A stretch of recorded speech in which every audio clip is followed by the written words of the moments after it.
This will be fun because this is a friendly audience. I know most everybody here. I know Cassie, you know most everybody here. So we did something like this last year at the Tech Summit. We're going to go a little deeper. So if you were here at Tech Summit last year, you started learning about BPO. We're going to go a little bit level deeper in your knowledge a little bit. But this is, in my opinion, and it's, a fairly valid opinion, this is one of maybe the two most lucrative things that you can do at Bridgepointe. Data center's great. Data centers are a really lucrative opportunity. But if you think about it, who in here has done a CCaaS deal?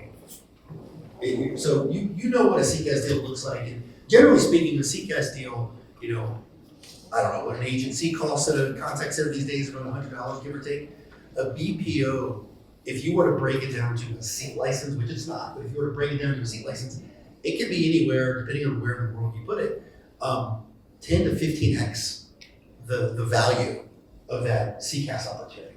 And so these are great. There's a lot of cool things about BPO we're going to get into, including how to sell it. So Cass and I are going to go over a few things with you, just to kind of level you up a little bit in terms of your knowledge. And then we're going to invite some friends up here. We have a few panelists from some of our favorite BPO partners. And they're going to be here and we're going to have a conversation about what's going on in the market, what trends are going on, and lots of other stuff.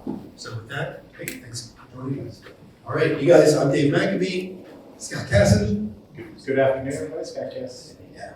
So really quickly, let me level set one thing. Most of you know the Bridgepointe CX practice areas, but I'm going to cover this. I'm going to do this super quick, very high level. Bridgepointe CX was an acquisition of Bridgepointe, like a lot of you guys in here, a lot of companies that we were a strategic acquisition. We were a company called PPT Solutions. PPT had been in business about a decade and started as a consulting company. We weren't in the channel, we weren't doing implementations, we weren't doing any of that stuff. We were really just a company that was out there helping enterprise customers figure out how to go through digital transformation. In the beginning, a lot of the opportunities were people that were moving from on-prem to the cloud. We're seeing a lot more now cloud-to-cloud transformations, from a cloud 1.0 to now some of these newer platforms. But when you're good at that, and you do a good job of helping your customers design their strategic roadmap, they naturally want you to stick around and help with the project afterwards. So we sort of organically built a project organization, which means we needed project managers, and then we needed people to implement these platforms. And so now the Bridgepointe CX offering that you guys all have available to you today includes obviously strategic consulting. Consulting comes in lots of shapes and sizes. There's big, massive consulting engagements that are multiple hundreds of thousands of dollars, and there's very small bite-sized, $5,000 rapid assessments that we can do for clients just to help them document their environment and figure out what they need. And in some cases, they don't need the thinking work done for them. They don't need consulting, and we can just behave like an agent. So we're a force multiplier for you guys. You bring us in, you can run more deals because we're going to pick up some of that heavy lifting for you guys. We also now implement all of the leading platforms in the space. We're the largest implementation partner for NICE. We're the largest implementation partner for TalkDesk, but we have Genesys, Five9, Dialpad, Zoom, 8x8. Who am I forgetting? Anything in the Gartner Leaders Quadrant, yeah, we're generally implemented, and then some of the emerging ones. So. Absolutely, and then all the ancillary technology, workforce management, quality, AI, analytics. We can do all those things. That's all available to you. Everything that we do and we implement, you can pay on. And then we do managed services. And what's cool about managed services is that this is a really growing opportunity for you guys. I'm looking at some of you in this room who we've done managed services with, and it's awesome. As these platforms get more complicated, and if you think about it, right, we're a bunch of greedy consumers. We want everything we want, right? When we pick up the phone, we call the company we're doing business with. We want them to know us. We want them to predict our needs, be proactive, all those kinds of things. And in order for companies to do this, they need lots of technology.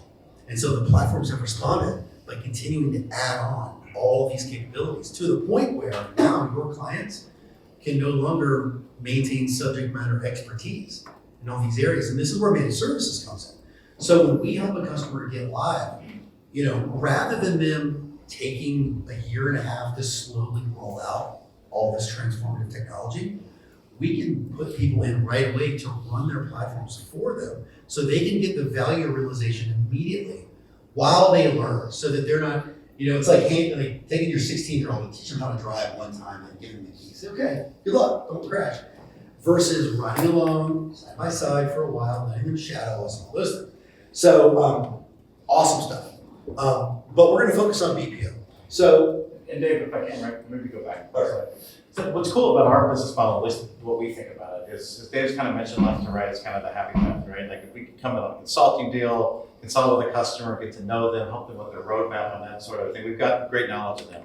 If you move one click over, they may need help with advisory on BPO or tech or whatever the case may be. You move one click over, you see professional services. We're installing these platforms. We know what they can and what they can't do, and whether you're being sold something that can't actually work, that won't work. Then when we do the managed services piece, we're actually living with it every day, right? We're actually operating the thing. So it's not like a consultant where they come in and tell you, you know, what time it is on your own watch. Like we're living this thing from cradle to grave, and we can talk to customers in any one of these segments about our actual experience and what we think they should do and how to do it. So we can sell to very, very, very large enterprise. We can also sell to small to medium. So again, we feel like this is a unique value proposition that our CX organization has it end to end. So we're not siloed, we're very much integrated with this. yeah, thanks for adding that. So, but today we're going to talk about BPO, and you're all really smart people, and maybe know this. If I say anything that you already know, don't be insulted. I'm just making sure we're all on the same level here. BPO is a business process outsourcer. What do BPOs do? Yeah, I mean, they do more than just customer service. They do more than taking calls or interactions or chats. Yeah, they do data entry, they do back office tasks, you know, payroll, name it, they can do it, you know, technical support, all kinds of different things. So it makes sense, business process outsourcing, but, you know, I think I wrote this original slide way back when, and it's very elementary, but I think to the average person, and I could be completely wrong, like, what the hell does BPO mean? Yeah. And again, it's outsourcing for sure, but it's so much more than that. So we lead with this slide just to assume nothing, right? And for me, it's just helpful to have this up front and just to make sure you understand what everything is a BPO can do. Well, and I stopped assuming people know stuff. I used to run sales for a BPO, and I had all my folks down in Miami, and we were training on the new go-to-market. I hired a new young guy who was really impressive, and we were about halfway through the first day. We took a break, we were getting coffee, he pulled me aside and goes, "Hey, what does BPO stand for?" I was like, "I'm so glad you didn't ask that in front of everybody else. I know what I had to fire you." So, but BPOs can any business process that a company runs can be outsourced. So it generally what you think of as an agent sitting in a contact center taking customer care calls, but it could be sales, it could be collections, it could be legal support, it could be HR, could be Help desk. there you go. Okay, sure, great. Yeah. Anything, right? So What's the difference between that? Well, an FTE obviously is a hired person. So benefits is obviously not having a hired person, of course. this is such a great question. Thank you for asking what you did. The question was, what's the benefit of doing this instead of sort of hiring a person? Or even maybe, I don't know, like a staff aug kind of situation. Well, the difference is when you pay a BPO, you're generally paying per hour for that person's time. But within that hour, it's completely all inclusive within that rate. So their technology is provided, the real estate where they work, their cubicle, their chair, their monitor, all their healthcare, their supervisors, all of those things, breaks, training, generally all of that gets rolled into that rate. It's no longer your headache. And so with an outsourcer, your clients are going to measure them based upon service levels. You know, you're going to, certain service levels get established, you're going to achieve these service levels. It's up to them to staff to those service levels. So if you need 50 people to be on the phone every day, well, they can't hire 50 people. Someone's not going to show up, right? So they have to overstaff, and you also don't pay generally for the overstaffing. So there's a ton of benefits with the BPO model. Not only that, but the BPOs, even, and I make this argument sometimes with customers, even if the BPO were charging the exact same rate that you would pay in-house, and generally it's cheaper, because most companies have a very hard time wrapping their mind around what is an all-in rate, what a fully loaded agent costs. You can take their payroll and probably add 30% to it or more to get close to what a fully loaded rate is. And customers have a hard time wrapping their mind around it. So the PTO, website time, their everything else. The cost to recruit that person, the cost to train them, them. to replace them, the insurance you gotta have, all those kinds of things, the extra taxes that you carry.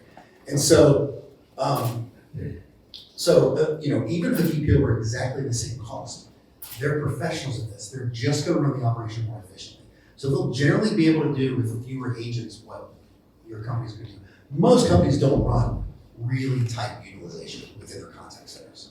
We did this work at the time, business case analysis for customers, right? Really doing the activity-based costing of what it costs to run your internal contact center. I'm sure our BPO partners do it every day too, right? But to show a business case to that customer and what the cost difference is and what that looks like, it's night and day difference. And we'll address that a little bit more. Yeah. Now, you don't have to raise your hand or admit to this, but you all have myths in your head about BPO, right? And so the first myth is that, this is an agent sitting in the Philippines or in India, they're gonna have an accent, they're gonna provide bad support because, they're not my employee, they're not part of our culture. If they're not part of our culture, they're not projecting out to the world what we want them to provide, so it's not gonna be as good, right? That's a pretty common myth. I mean, outsourcing is a bad word for some people, right? Or at least it used to be, Yeah. right? It's like, oh my God, you said outsourcing, like how dare you, Yeah. right? Yeah. 100%. Like, I believe that probably at one point. Sure. Or you're taking jobs and shipping them overseas, right? You're taking jobs from Americans, you're shipping them overseas. That's another myth. What else? It'll have a bad impact on my customer experience. It's just a cost-cutting move. Yeah. And it might even be more expensive, Yeah. right? So let's address some of these. Well, yeah, and what I would tell you is if you look at this list, every one of them could be true. This is really important. Every one of them could be true. If you have a customer with I'm just gonna say it, a bad BPO, right? Every one of these things can manifest itself. If it's not done right, if you don't pick the right partner, if you don't make sure they're the right person for you culturally, whatever, capability-wise, every one of these things can happen. But we believe every one of these things are also wrong if you do that the right way. Correct. I mean, I always wonder when companies go on their own to try to find an outsourcer, how on earth they're doing that? Are they doing a Google search and just grabbing the first one that comes up? Because if they're doing that, they're finding one of the big BPOs who's going to have no interest in their 15-seat contact center or their 15-seat opportunity. And so doing it without a partner just seems crazy to me. Absolutely. Yeah, and so we've pre-vetted all the BPOs that we work with here at Bridgepointe are ones that we work with routinely. They're certified, we've vetted them, we have executive level relationships with them. And so we become a true partner with your client all the way through the process. We never go away. So real quick, on these myths, and then we'll move on real quick. So they're a contact center in the Philippines. They have a thick accent, they're providing bad experience. What's wrong with that myth? Generally speaking, again, going back to selecting the right partner, making sure you got the right program for yourself. And again, that is not our experience, generally speaking, right? And if you really dig into it, you dig into like the CSAT, we talk about customer experience, we talk about customer satisfaction.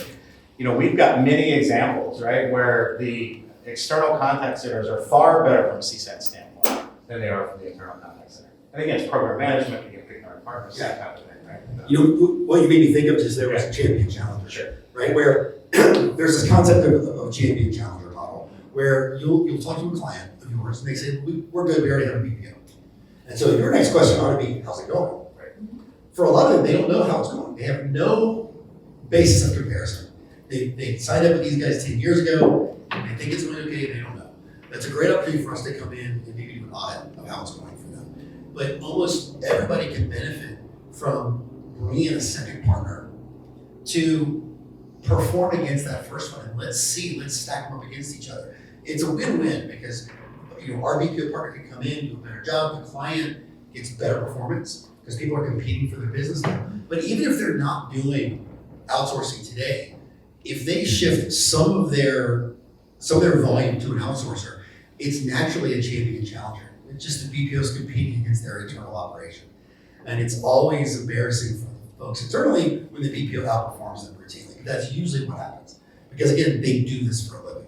They're in the contact center business. And Dave, I might take the last one just to kind of wrap this slide up a little bit. BPO could never be an extension of my company or my culture. And I'll use an example. I can say it. Disney is a major customer of Bridgepointe. And Disney, if you know anything about them, they're 100% insourced in their parks, right? It's just their culture, it's just the way they are, it's what they've been. When they went to Disney streaming services, they did something a little different. They're 97% outsourced.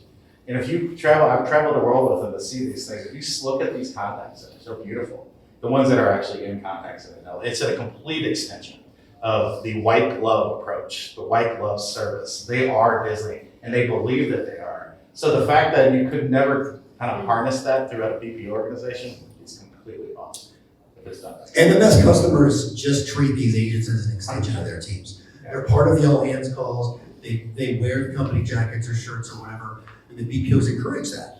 They want these agents to feel like they're part of that campaign. My favorite transition of recent is the companies that don't call BPOs a supplier. Yeah. They call them a partner. To your point. And it means something. It's more than just words. It's more than just speak.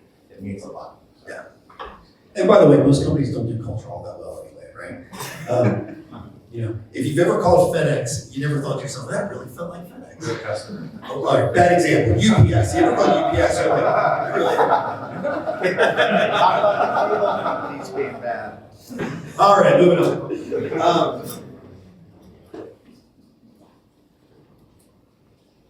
So, what about us? What do we do? Typical engagements.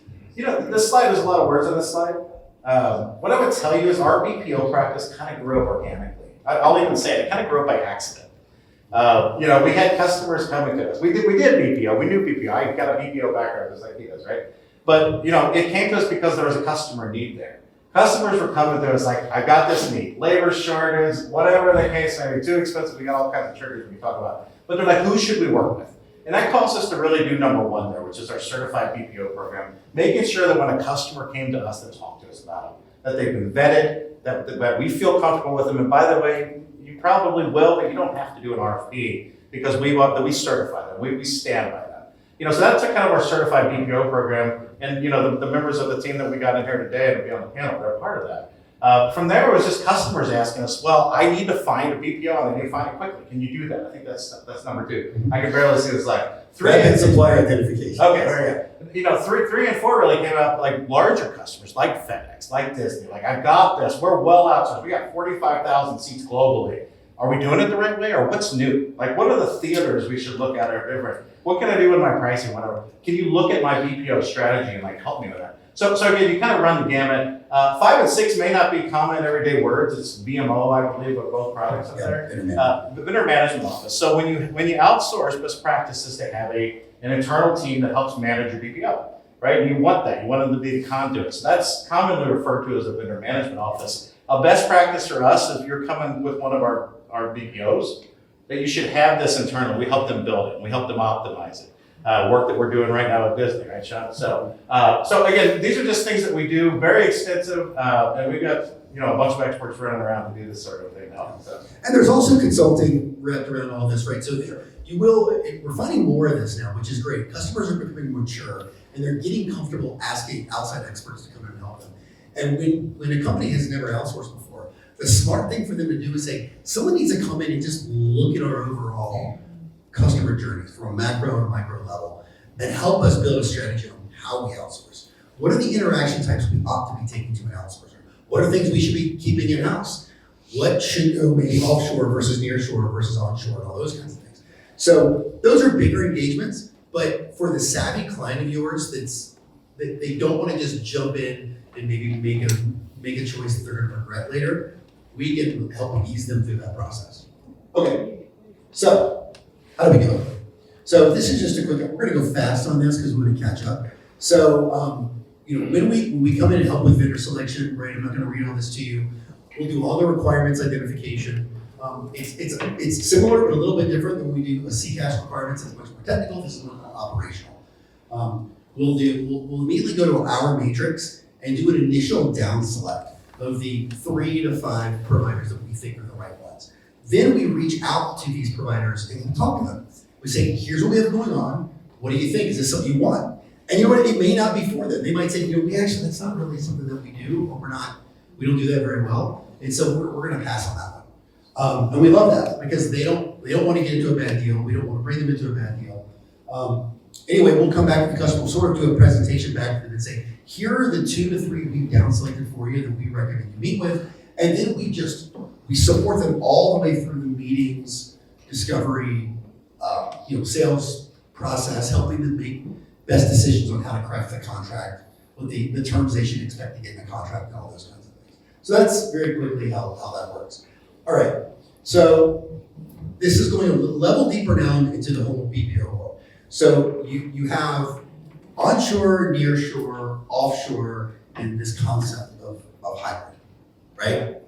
Yeah, 100%. I mean, again, these terms may or may not be familiar to you, but essentially, when you put together a strategy for a customer, you can use a combination of things, different price points, different things to think about, different perspectives on customer service versus tech, whatever. Again, these are the types of things that your BPO or we can help you to kind of match up. Yeah, if you think about it, right? So onshore, these are going to be agents in the United States. They could be in a brick and mortar location. They could be work from home. But your client's going to want, if they want onshore, they're going to pay a premium, but they're going to get, generally the highest quality performance. Not always, depending on what the role is. It may be better to take it offshore or nearshore. But they might decide that I want voice support in the United States, but I want to save some money too. How do we make that work?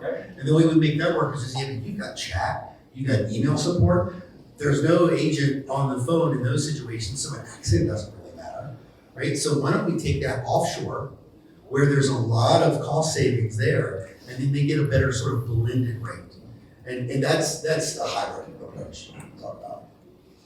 And then the last thing is you've got sort of your typical brick and mortar. So these are agents in a physical contact center. Prior to the pandemic, if you did a BPO deal, the client almost always wanted to come into a site visit.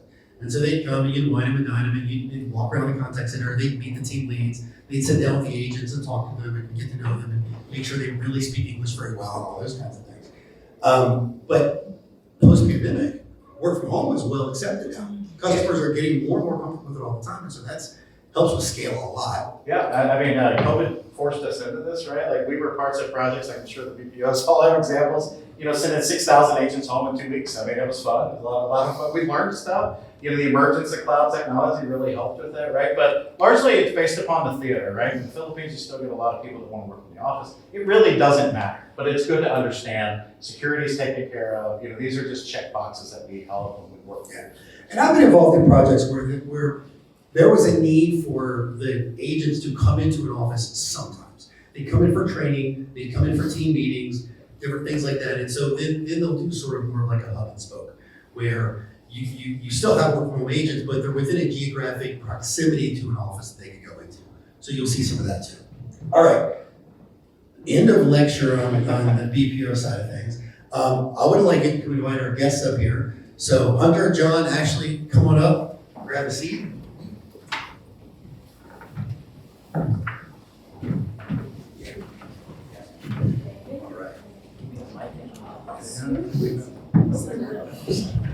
You have two. Oh, no. How do you feel? Oh, I wanted to say it. All right. And by the way, I thought you were going to step up. Cass, I thought you were going to step off that stage so many times. Right? I don't know if anybody else was getting nervous about that. Okay. Well, you guys know me, Mr. Cass, and why don't you pass the mic down to Hunter? Let's introduce yourselves. Okay. Say a little bit about yourself. Hunter Croft, I'm with Advanced Call Center Technologies. I'm the CEO. Been there 21 years, 30 plus years in the BPO industry. Hello, Ashley Body, Senior Vice President with ROI CX Solutions. I've been there for almost 10 years now. Just very excited to be here at the room today. John Coulter, 5-Star Call Centers, Vice President there. Been with the company for 12 years, 20 years in the contact center space. All right. Well, I'm gonna ask you guys some questions. We're gonna do this kind of lightning round. Chewed up way too much of your time. So first and foremost, the world's gone through a lot of transitions in the last few years. How things changed? Sort of in your mind, what's changed around the role of BPO in the market today? I think you guys talked about it a little bit, was it used to be when you hear outsourcing or staff augmentation, it was always about cost cutting. Now I think what we're seeing is businesses actually look to us for the strategic value we bring to the table. This isn't what they do all day. So from a technology, from AI, workforce management, hiring, recruiting, there's a lot of software and tech that we use that ultimately doesn't make sense for companies to bring on themselves. So I would say that's the biggest transformation. Do they turn to you guys for thought leadership as well? Yes. CX? Well, that's what I was gonna say, John. I mean, it's true. Like, it's almost a differentiator now for you, right? I mean, anybody can take calls, do chats, whatever, and they could probably get service level, but how you change someone's business and are additive to it, major, right? Yeah, I think what all of us can talk about, the theme is there's BPOs that are looking to raise prices with your clients, right? Just bodies and seats, that's all they do. Where we've now had to pivot and how can we augment with technology? How can we make agents more efficient? But ultimately, how can we start to automate some of the processes? I think has been the biggest change we've seen where we're, automating appointment scheduling for healthcare clients, so 20% of the volume went away one day. Great for the client, stinks for a revenue standpoint for us, but that client can't go anywhere because I now own their scheduling software. So, big thing for us.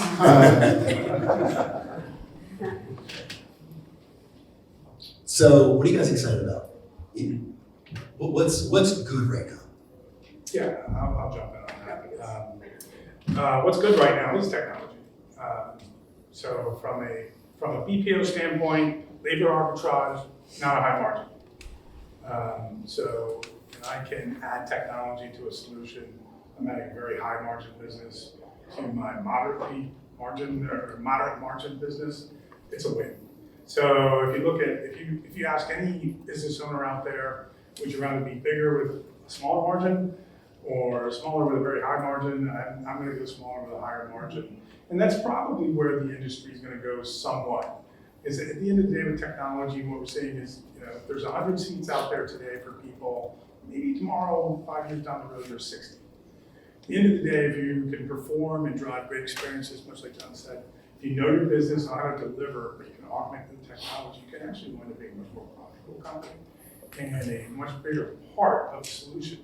And I would only add to what John said with CapEx is the problem right now. I was with one of the top banks 2 months ago, who right now is pushing more people out, it's parlance for putting more seats with BPOs, all in the name of freeing up money, saving money so he can find money to spend on technology.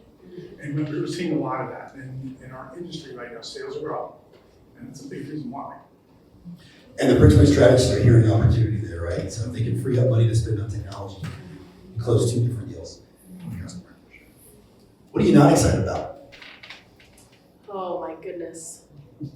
Not excited about. I'm excited about everything, Dave. Everything is perfect. I'll take a stab on Go ahead. wages is probably the biggest challenge. You see it in the US especially, but even nearshore and offshore now, you're seeing wages start to increase. So, I mean, look at Mexico with the 20% inflation in the last 2 years. So it's hard for businesses to augment that or outsourcing. At least we have options for you, right? Whether it be nearshore or offshore, if that's what you're looking for. Well, we've seen the Philippines go up pretty significantly.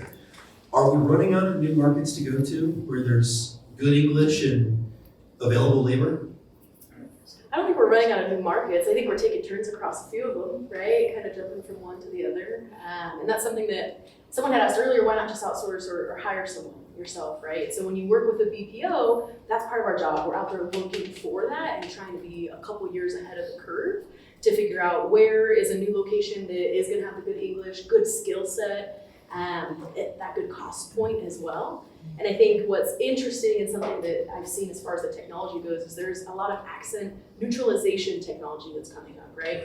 Not all of it is as good as it sounds like it might be once you test it, but there's some really primo platforms out there that are helping with that. And before we get into that topic, Jeff, were you going to say something? Yeah. Just what I'd be afraid of, what I'm afraid of. And I said it earlier. There's just so many BPOs out there. That's a good one. And again, if you go back to the myth slide when I said every one of those things can be triggered, that scares me to death, right? Because and every day we're on a sales call, you guys probably are like this too, and they're working with XYZ, I'm like, who the hell's that? Who is my Yeah, exactly. And again, that's where bad experience comes from. Yeah. And that gives us a bad name, and that makes people, it gives them anxiety about working with an outsourcer, which they should not have.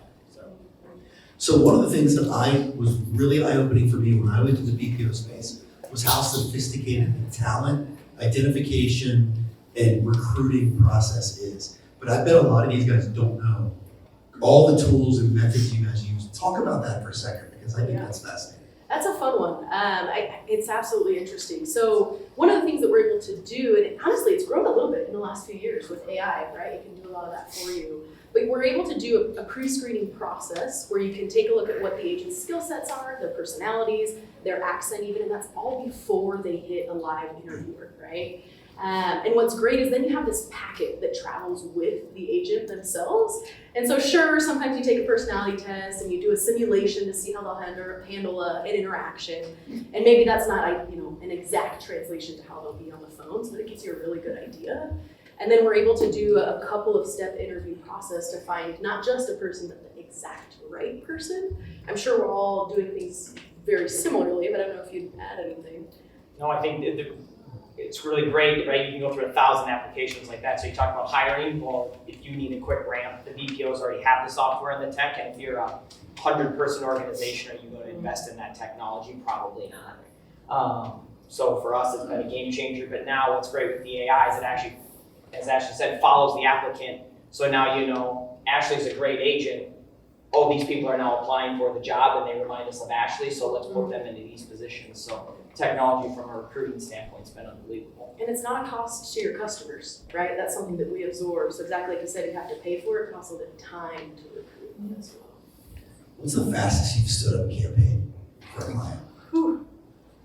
300 people in 72 hours, that's your goal. So, yeah, but it's not what you recommend. Prices. But it's not what you want to do. But I say it all the time. Crisis is opportunity for us. So I had a client, long-term client, 13 years mortgage company, had a breach a year ago, and I was driving to Pittsburgh for a tailgate with my daughter. Got a call Friday afternoon. We need your help. What can you do to help us with this? And at the end of the day, by Tuesday the following week, we had 400 kids, computers, etc., shipped to their agents. Their calls were pointed to our switch. We were handling that discussion with their customer. Their agents were also hanging off our switch. That's a crisis. Happens all the time to companies. We got them through it. We had a great relationship, better than ever. It's grown. These are the things that we solve every day. And as you're out there in the front line of talking to solving, you're hearing these stories, you're helping solve them through technology, et cetera.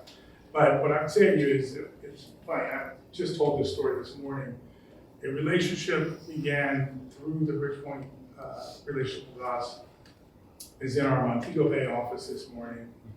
And they literally said that their head of servicing was sitting next to an agent observing what we built in 60 days, software, and literally said, we're out of the dark ages. And suddenly the efficiency's there, the experience is there, and I'm gonna be honest, we're not even, we might be walking instead of falling. There's so much more we're gonna do. But that's tying that back to the discussion, why BPO? Because we know what they're doing. They're stuck in what they've always done. They haven't improved it. They don't have the money. Nobody wants to invest in that cost center. That's my profit center. I'm investing everything in that. So that's why it's different. And that's why BPO works. And Tom, if I can put a fun point on that, you said it exactly. You guys can stand up programs in 72 hours. You guys can recruit better. You guys can have the technical skills that people need to do the job, because this is what you do for a living. Being customer service is a part of companies and organizations. So the question is to our customers, why in the world would you do it yourself? Yeah. Period. These guys do it. That's what they do. Yeah, it's not core to their business, why do it? So now, everybody's, AI is a hot topic. I was embarrassed writing these questions because we're talking about AI so much. Is it a threat to your business, or is it an opportunity for you guys? I think it's a massive opportunity. I think a couple of years ago it was a big threat, right? I remember being in meetings and, what's gonna happen to, half or all of our workforce? AI is gonna take over. And then I think reality hit in a little bit that, there's some value there, right? And so some people, if you see high attrition roles, maybe it's a survey role, maybe it's a really easy interaction that AI can take over and then elevate the agents to be able to do a more meaningful role. That's exciting, right? You're already attriting that program so much that why worry about automation or replacing someone in that way. The other thing also is you're still always going to need that human element, right? You're going to need someone to teach the AI, QA the AI, and then modify it from thereafter. And so I think it's more of a shift in our business model than it is a reduction in any sort of income or revenue. And we're excited by it. Are you guys leveraging, so we see AI really two major places in the contact center, sort of agent assist type technology, and then customer facing virtual agents, bots, that kind of thing. You doing some of it, all of it? How's that going? Oh, it's hard. I would say some, all, yeah, all of it really. And it's varying degrees. It's interesting to me because what I'm seeing is a lot of the larger companies, well, they've got a big team out there sourcing, and they're solving their own problems. They're not looking for me to come in and necessarily bring the technology. It's that mid-sized company. It's the small company that is saying, well, tell me how an IVA works and why I should use it. What can you do with that? And that's, those are the companies right now that are really lighting up our sales radar because they've got a lot of questions and they don't have that team. They don't have the money to spend on the infrastructure. And that's what we're bringing to the table. So I'm tying it back into your question, which is ultimately, look, in the case of an hourly rate, I'm all in. The entire team, your entire organization, even the facility, is built into my 1 hour cost I'm charging you. It's very simple, it's forecastable. We're delivering better service than you're delivering internally. Why would it? Most smaller customers don't have the budget or the wherewithal to do small pilots on AI, to figure out what works for them, which use cases work and which ones don't. You guys can pilot that, you guys can suggest that, provide thought leadership. BPT6 can do it too with you guys, right? But that's exactly the value to this. Can you define small and medium size? It depends on who. We're to put it in perspective, we have 12,000 agents. Last year, 465 million in revenue. We're a mid-sized BPO. I will take on 5 FTE if I see value and a long-term value of a partnership, because that's how we're an entirely organically built company. So for me, I look at long-term value. I want them to be here 10 years from now, and that might be 40 people at that point, which is a good program. Other people won't touch it, and I don't want to speak for these guys, but for me, I always look at value. I can point to many. Our largest customer started with 8 FTE. When I say largest, we're talking thousands. And I would speak for you guys, but I imagine a 100-seat contact center is a good deal. Absolutely, yeah. Good Not program. large, yeah. And it's a great deal for you guys, by the way. You got a question, right? Hi, I'm curious to know, like, are most of the clients that you work with B2C or B2B?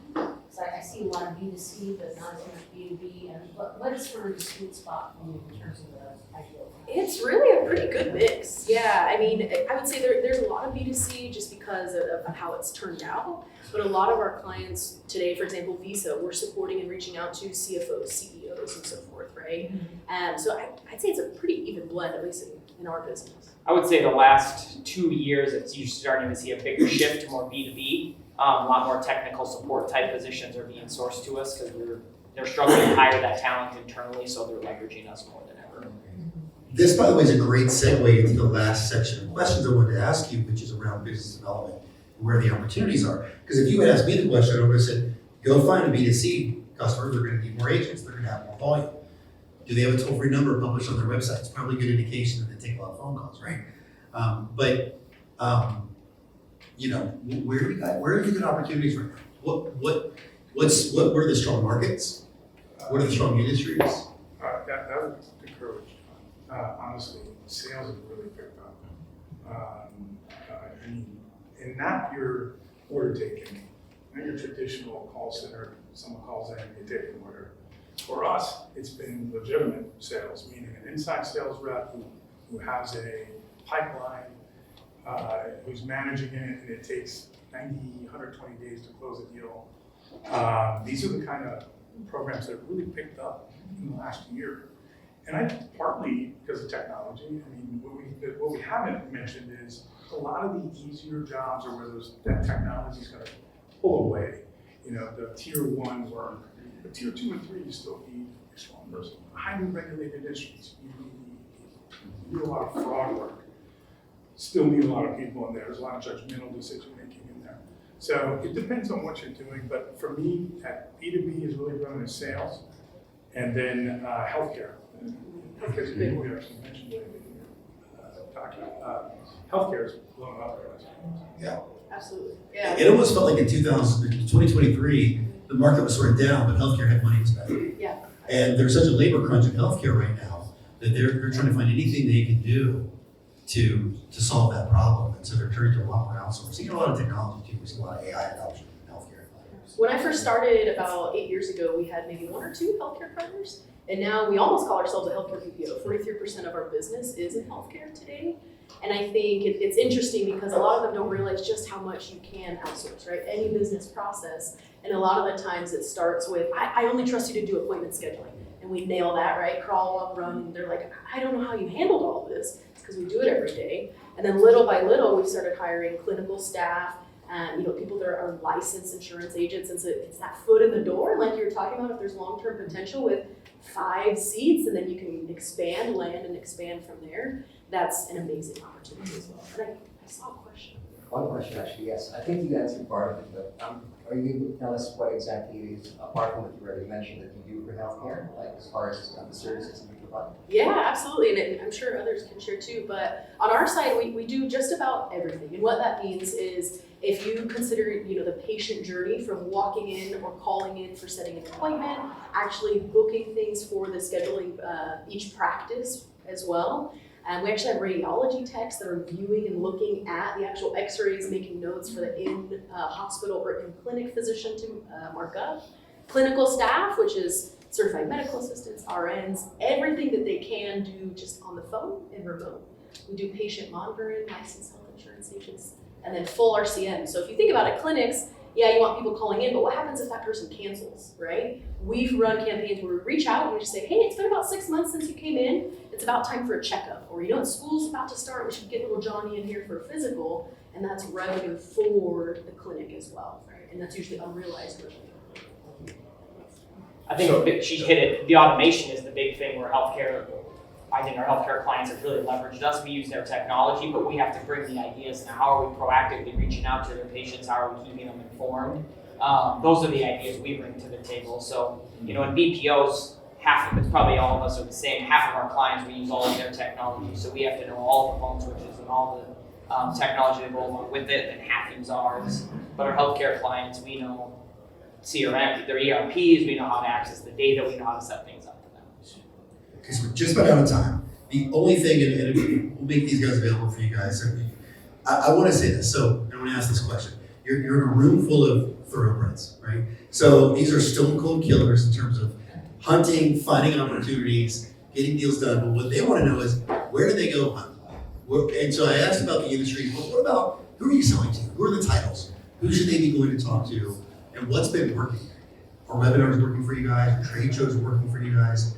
What are the things that are for your own business development, where you find opportunities? So they can go find opportunities. Do I need to go to Bridgepointe conference so I can go ahead and tell them? It's not a bad idea, candidly. We have people going into the wildest of conventions, right? An auto convention in Las Vegas, right? And you rub up against people and you start chatting there. You pick an industry, an actual healthcare conference, not BPO, just healthcare, and hey, what are your problems? And you start reaching out. And as far as roles or titles, it's anywhere between that mid-level to upper level, right? Because if they're too high above, they might know there's a problem, but they might not be feeling that everyday pain. If you go just too low, sometimes they don't have the push to make it happen. And so I'm seeing that, But is it operations or is it IT? Honestly, it's more often operations, right? They're feeling the pain of my folks are I would overwhelmed. augment that with, yes, for the people, right? But for the technology where you're sitting, it's a combination. I think technology, if you two don't agree, please say so. But what we're seeing is this shift and more blending of that role, where the same people I used to only be able to talk about staff augmentation, or the same people saying, tell me about your agent assist. And how do you avoid that? And how could it really work with my switch? Will it work? These are the things you have to become an expert at on our side. So the other thing is, depending on your industry, we do a lot of banking and healthcare. But in banking, you're talking about, your CX, person with the CX in the title, you're talking about risk people, so a lot of risk people. So those are the people we go to. Well, and fair to say, you guys are gonna be around tonight, right? Absolutely, yeah, Excellent. yeah. Come So- find us, absolutely. A wealth of knowledge, guys. They're with us tonight. Lean into them, talk to them. Yeah, we could do this for an hour, obviously. We could do it for a long time. Last thing, really quick, before you just so you know about how we support you guys. So this is your CX organization, right? So you East basically is Eric Bearsley. I don't think Eric's in this room. Are you here, Eric? Nope. West is Victor Carpino. Victor, say hi. Victor's back there in the corner. Scott Casson is our managing director. Of course, there's lots of us on the CX team all available for you. So if you think you have an opportunity, you just want to, hey, let's have a discussion, just see what you've got going on. We'll help you figure out if there's a PPO opportunity there. With that, let's thank our guests.